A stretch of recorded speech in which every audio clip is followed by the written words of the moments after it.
Hello friends, welcome to my YouTube channel. In this video we will learn what is difference between count and counta function. Okay, here you will see I have created this list or this table. Okay, this is serial number, this is name, this is age, and this is city name. Okay, and here you will see blank cells. Okay, in every column.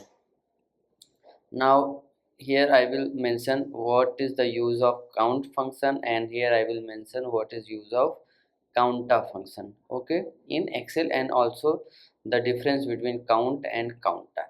So first I will use count function here equals to now count. Now I want to use this function in this cell. Okay, in this column. Now bracket close. Now you will see it is showing result 0.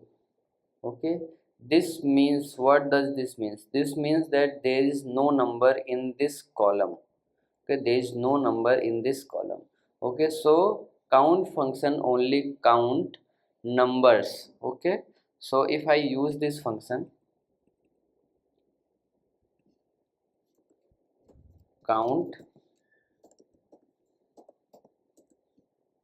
function in this cell, in this column. Okay, now now you will see 6 means that this column has 6 cells where numbers are present. Okay, so count function is used to count numbers in a column or in a specific area. Okay, so count function we will use to count numbers. Okay, now we will what is counta, what is the use of counta function?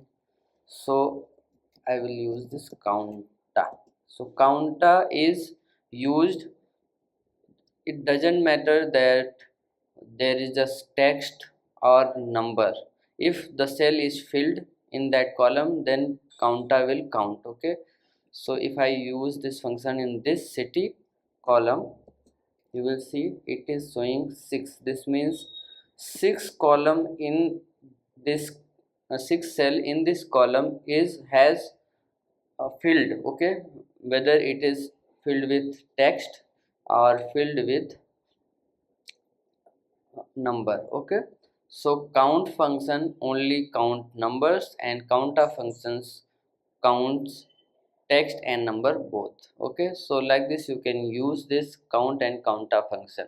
So if you like this video, please like my video and also subscribe my channel for more videos like this. Thanks for watching.